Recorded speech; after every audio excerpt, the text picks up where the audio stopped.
The storm broke as palace bells tolled, and Elara ran toward the shattered gate with her cloak whipping like a torn banner. Captain Rowan said, "Do not follow me," and the words sliced the air like steel. A rift of pale fire bloomed where the courtyard once stood, and marble melted like wax. The crowd fell back as Lord Malachar stepped from the glow, smiling as if tragedy were a quiet song. Elara said, "You will not take what is mine," but her hands trembled at her sides. Rowan drew his blade, its sigils flaring, while smoke braided with snow in the midnight wind. Finn darted to Elara's shoulder and hissed, "Keys are missing from the vault." The sky cracked again, and the gate lion wept sparks onto the stones. Malachar said, "He carries your heart's key, princess, but not for you." Elara felt a secret lock twist in her chest, and the world leaned toward the rift. Rowan looked back once and said, "Trust me," then stepped into the light. Snow muted the screams as healers dragged braziers into the ruined hall, and Elara walked among toppled columns like a ghost seeking breath. Lady Isolde said, "A lock answers only to its truth," and the words tasted of ash. Elara knelt by a scorched tapestry and traced a star that once guarded the vault. Finn said, "The empty case had fresh frost, not dust," and his voice shook with anger he tried to hide. The floor hummed faintly, as if the palace remembered the key that was stolen. Elara said, "Rowan crossed for me, not for him," yet doubt scratched behind every beat. Isolde's eyes held storms older than the kingdom, and her silence weighed more than counsel. From the far nave a bell rang once and failed, as if afraid to ring again. Elara stood and gathered her cloak, and the air pricked like needles on her skin. She said, "If my heart is locked, then I will learn the door and its maker." In the map chamber, glass globes spun with trapped storms, and Elara pressed her palm to a chart that pulsed like a living vein. Finn said, "Tracks lead to the river tunnels," and his grin tried to be brave. Elara remembered Rowan's nod, and the light swallowing him like a vow. Lady Isolde said, "Keys are never lost, only claimed," and candles flickered as if in agreement. The walls whispered of old oaths and broken doors, and the floor creaked with secrets. Elara said, "Prepare horses and bring salt and iron," while fear braided itself into resolve. Outside, snow hissed against stained glass, painting the room in cold colors. Finn rolled his shoulders and said, "I can fit where stone forgets taller men." Elara almost smiled before the moment slipped away. She touched the chart again, and the river line glowed like a beckoning thread. They descended into the river tunnels where the city's bones sweated, and the air smelled of iron and memory. Elara said, "Keep to the center stones," and her voice carried like a lamp. Finn splashed ahead, lantern jittering, while the water muttered against the walls. From the dark came a soft laugh that did not belong to any friend. Lysandra said, "Doors, love me," and ripples kissed the arches as if in greeting. Elara raised her hand, and the lantern flame steadied as if bowing to her will. Finn said, "I dislike when water speaks," and he edged nearer with a stubborn grin. The current tugged at their boots, tracing paths to deeper black. Elara said, "Show yourself," though the courage felt borrowed. The tunnel breathed out a chill, and something slid behind the sound of dripping stone. The archway unfurled like a pupil, and an old door surfaced from stone, its keyhole breathing frost. Lysandra stepped into the light and said, "Trade names for passage." Elara said, "Names are keys, but not for you," and the door sighed as if amused. Finn held the lantern close, and shadows broke into shards across the carvings. The river deepened its song, promising cold bargains for warmer blood. Lysandra said, "He waits beyond, but waits with chains," and a thin smile cut her face in two. Elara felt her chest tighten like a clasp tugged by unseen hands. She said, "Then I will break the chains or wear them by choice." The door's runes woke and crawled like fireflies along the grain. Somewhere above, a bell finally found its voice and kept ringing.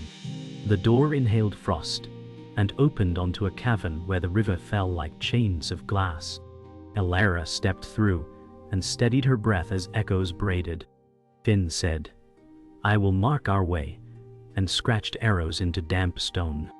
Lysandra walked ahead, as if the path remembered her weight from older nights. "Lady Isolde," said doors test names, because names hold debts, and her staff rang softly. Elara touched the cold keyhole and felt a tug in her chest like a chord half-tuned. She remembered Rowan's glance and the vow he did not speak. Lysandra said, "Beyond this span lies a mirror road," and water brightened like a smile.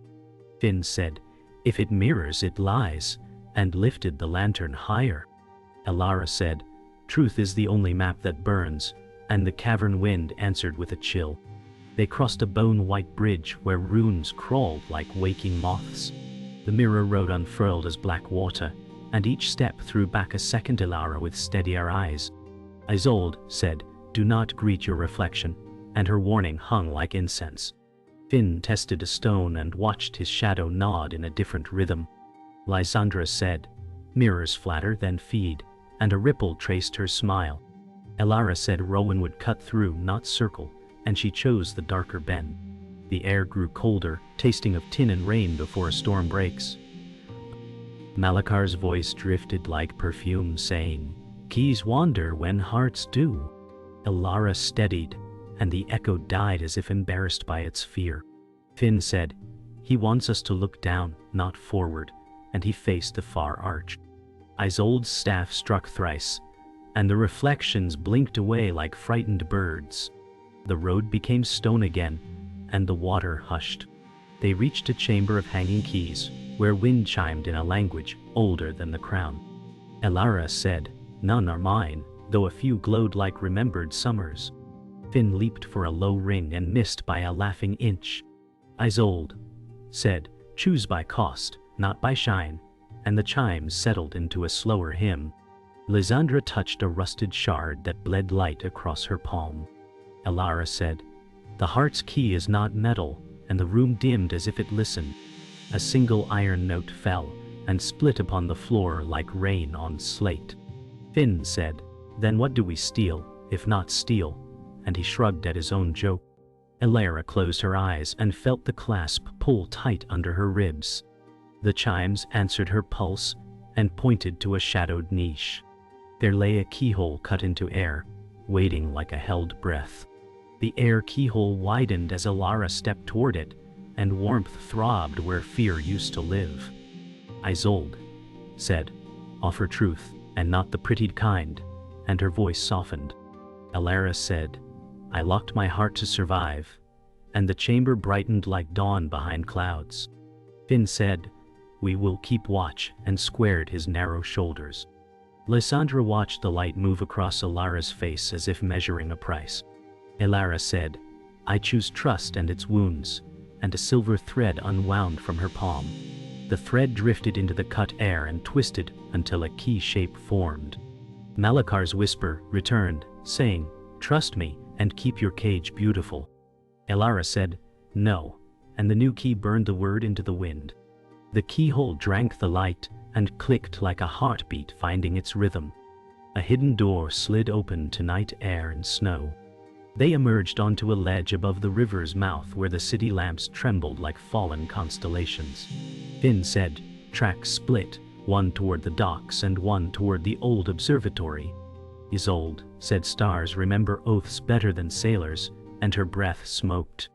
Lysandra said, "Docks mean passage, observatory means prophecy," and she eyed Elara for the choice.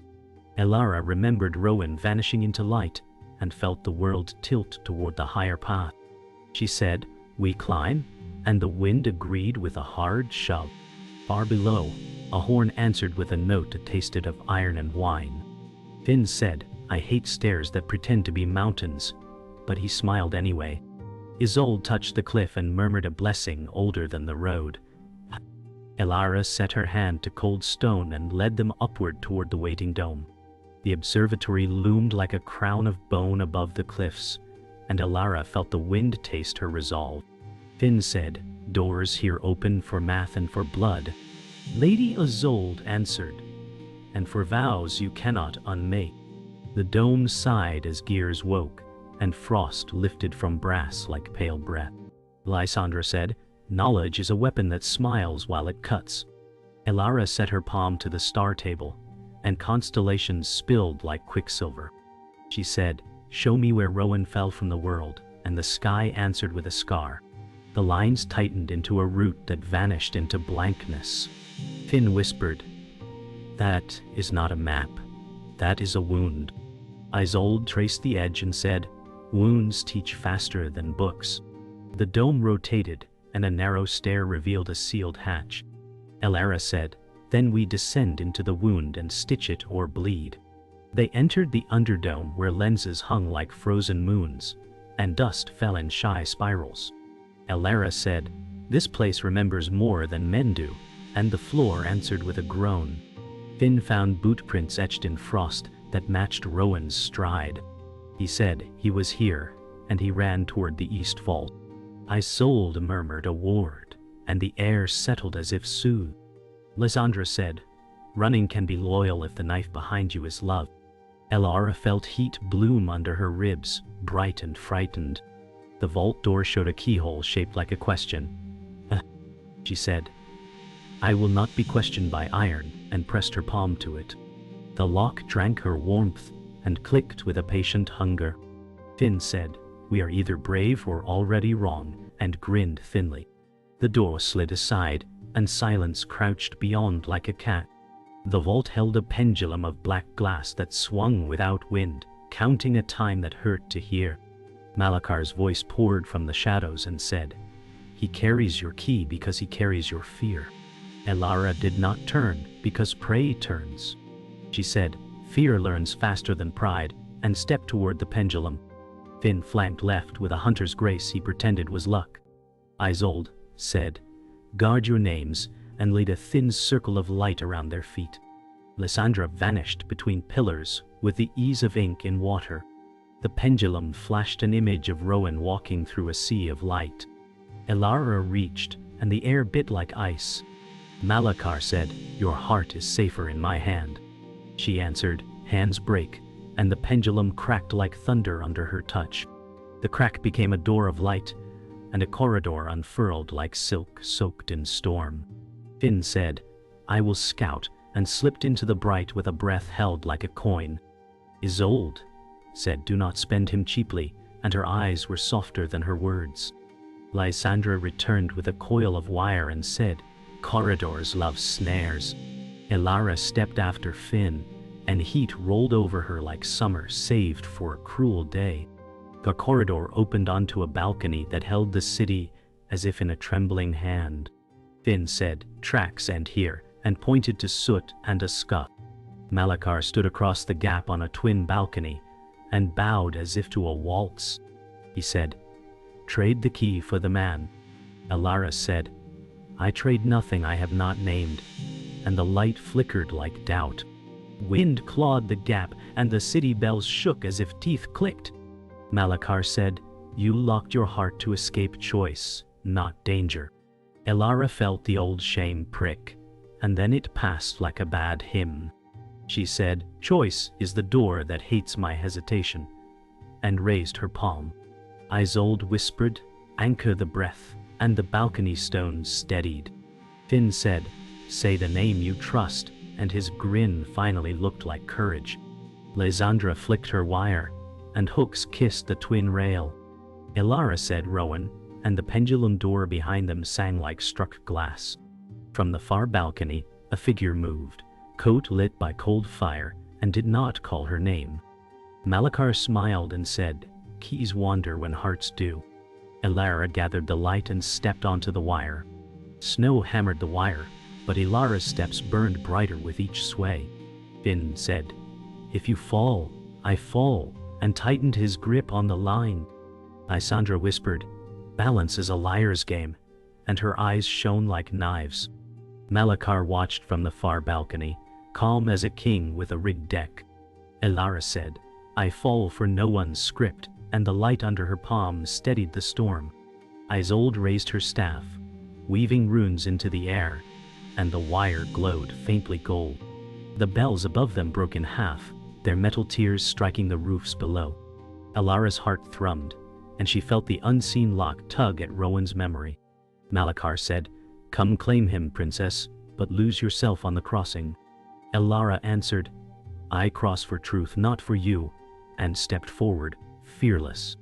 They reached the far balcony where frost patterned the stones into serpents. Malachar said, "The heart key belongs to me now," and spread his arms wide. Elara steadied her breath, hearing Rowan's name echo under the pendulum's beat. Lysandra coiled behind, fingers flexing as if for betrayal or salvation. Finn said, "He cannot keep what you never gave," and his voice cracked but held.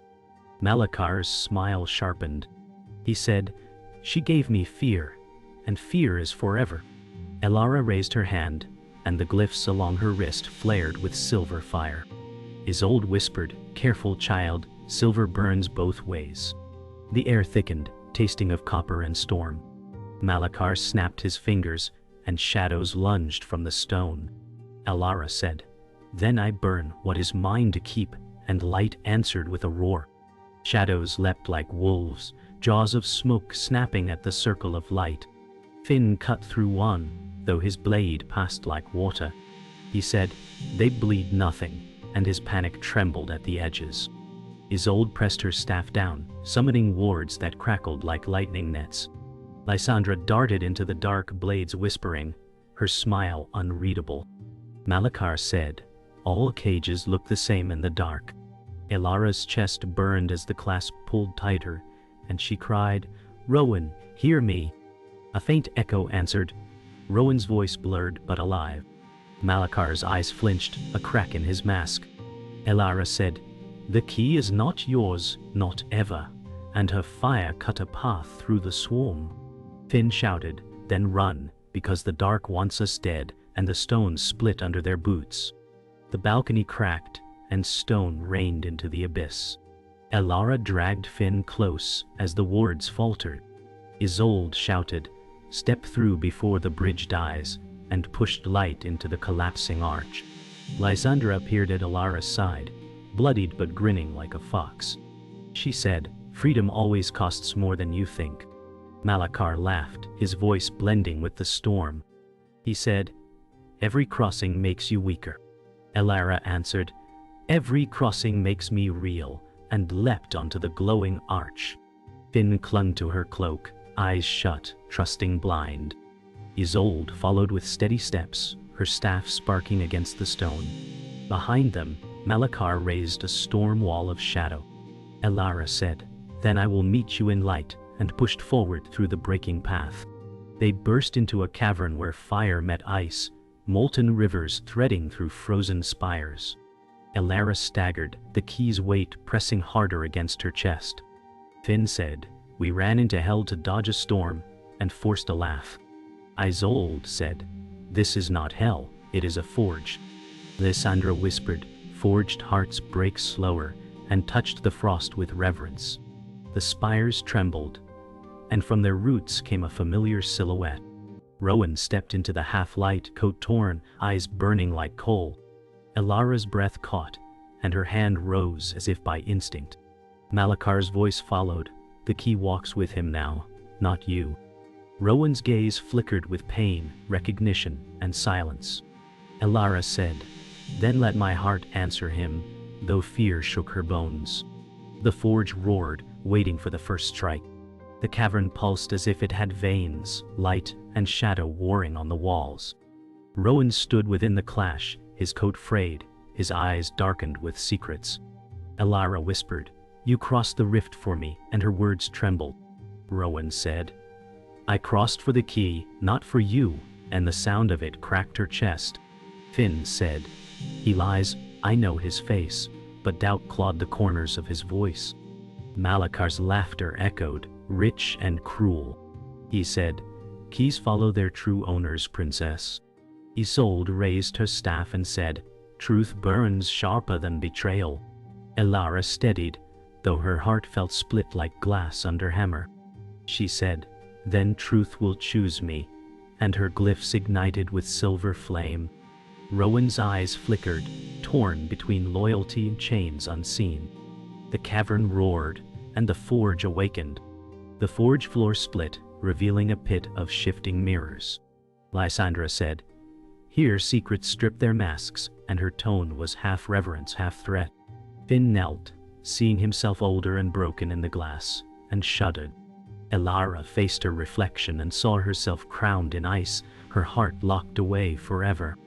Malachar said, "That is your truest self," and his smile widened.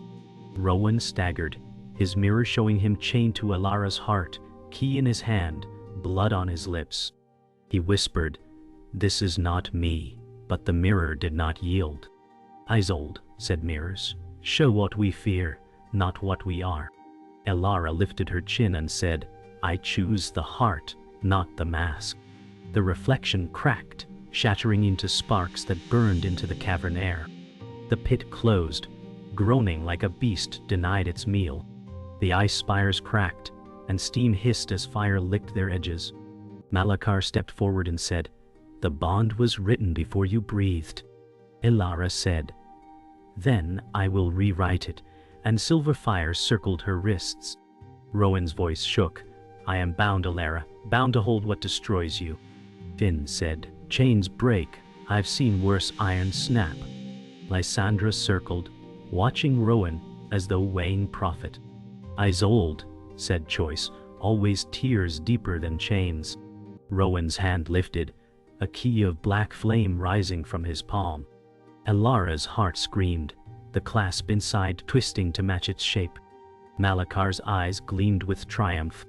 Elara cried, "You are not my enemy," and reached for him. Rowan's voice broke, "Then save me before I ruin you," and the cavern thundered in reply. The cavern walls trembled, and molten rivers surged higher, glowing like veins of rage. Rowan fell to one knee, black flame key burning his hand. Elara dropped beside him and whispered, "Give it to me." Rowan said, "If you take it, you break with destiny." Malachar shouted, "She cannot hold it, not without breaking her soul." Finn yelled, "Then break it and be free." Isolde pressed her staff into the ground, summoning light that slowed the rising lava. Lysandra hissed, "Decide fast or drown slow." Elara clasped Rowan's hand, ignoring the searing pain. She said, "Better a broken soul than a caged one." The black key shattered into fragments of ash and silver. Malachar screamed, shadows recoiling from the forge. Rowan collapsed, whispering her name. Elara's tears glowed as they fell onto the stone. Silence crashed after the keys shatter, and the forge dimmed to embers. Rowan leaned against Elara, breath shallow, his eyes full of shame and hope. Elara said, "You are not chains, you are choice," and her voice was steady now. Finn touched her shoulder and said, "The war outside has not paused for us." Isolde said, "One battle ends, another wakes." Lysandra whispered, "You think love untangles debts, but debts bite longer." Malachar straightened, shadows weaving around him once more. He said, "Keys can be forged again, and I will forge them in blood." Elara stood tall, pulling Rowan with her. She said, "Then you will face a heart unlocked," and silver light spread through the cavern. The spires hummed with her vow, and the path ahead split into fire and frost. The choice had been made, but the war had only begun. Dawn bled through the forge vents, and the mountain rumbled like a waking titan beneath their feet. Elara said, "The path splits to war and to mercy," and both roads burned her name. Rowan steadied himself and said, "I will stand where you stand, even if it kills me." Finn kicked a shard of black key and said, "Then let it kill the right things first." Lady Isolde traced a circle in ash and said, "Choose the vow you can survive." Lysandra weighed her knives and said, "Mercy makes poor armor when debts come due." Malachar's voice slid from the fissures, saying, "Bring the heart to me, and the city lives." Elara felt the clasp inside twist, softer now, like a door near opening. She said, "No bargains with cages," and silver light climbed her arm. The lava dimmed as if listening. Rowan reached for her hand, and the air shook. They climbed into stormlight, where the mountain opened to a sky of iron and knives. The city shivered below, bells silent like held breath. Malachar waited on a bridge of obsidian, his shadow longer than the span. Elara said, "Release your grip on what is not yours," and the wind whipped her words thin. Rowan said, "If I fail, bind me to the truth," and his eyes did not flinch. Finn laughed too loud and said, "I prefer plans that end with soup." Isolde said, "Hold to breath and to name," and the bridge hummed at her voice. Lysandra flicked a wire and said, "I will cut what lies." Malachar said, "Bring me the heart, and I spare every door you love." Elara walked forward, and the storm leaned to hear her answer. The first strike was silence, and then the bridge screamed as shadow and light collided. Malachar raised a hand, and wolves of smoke poured from his sleeve. Finn met the rush, blade useless, courage not. Isolde slammed her staff, weaving wards that rang like brass bells. Lysandra slipped past the wolves and cut their throats of wind. Rowan moved to Elara's flank, breath sensing to hers like a vow. Malachar said, "He is your chain," and the words came barbed. Elara said, "He is my choice," and the silver at her wrist flared brighter. The storm bent into a circle around them, and the city lights pulsed as one. The bridge lurched, throwing sparks into the cloud. Malachar stepped in, smiling as if at a dance he had rehearsed. Malachar reached for Elara's chest, and the unseen lock turned toward his palm with greedy grace. Rowan stepped between, taking the force that should have unmade her. He said, "I hold what hunts you," and pain scorched his words. Elara caught him as he staggered, feeling the key shape try to fit him again. Finn shouted, "Break the aim," and hurled a flare that bloomed like a small sun. Isolde cried an older name, and the wards surged, biting the shadow wolves to mist. Lysandra looped her wire around Malachar's wrist and said, "Pay the toll." Malachar tore free with blood and laughter. Elara pressed her forehead to Rowan's and said, "Share the weight." The clasp inside turned, finally opening like a dawn found late. The open clasp poured silver through Elara's body, and the light took her voice and made it vow. She said, "My heart is unlocked, and it chooses," and the bridge brightened to living glass. Rowan breathed that light, as if drowning upward. Malachar screamed and cast a spear of night straight for her throat. Finn leaped, turning its point with a reckless grin that almost failed. Isolde anchored the bridge with a final right, and the storm bowed. Lysandra whispered, "Cut the cord," and slashed the last thread binding Rowan to the key. Elara lifted both hands, and the silver rose like a tide that forgives and burns. She said, "Leave my city or be unmade," and the light took Malachar, tearing shadow from bone. The sky cleared just enough to show what mercy cost. Silence pooled on the glass bridge, while ash fell like slow snow. Elara lowered her hands, and the silver retreated like a tide after storm. Rowan leaned against the rail, breath raw but steady. Finn said, "If this is victory, I still want soup." Isolde smiled, the kind that forgives foolish bravery. Lysandra cleaned her blade and said, "Debts count themselves when the noise stops." The mountains sighed as if allowed to sleep again. Elara touched Rowan's cheek and felt heat, not chains. He said, "You chose me and the city," and shame gave way to pride. She said, "I chose truth, and it kept you near." The bridge creaked, urging them home. The sky brightened with a thin, honest blue. They walked into a city that held its breath and then exhaled in relief. Bells rang, not with fear, but with mended rhythm.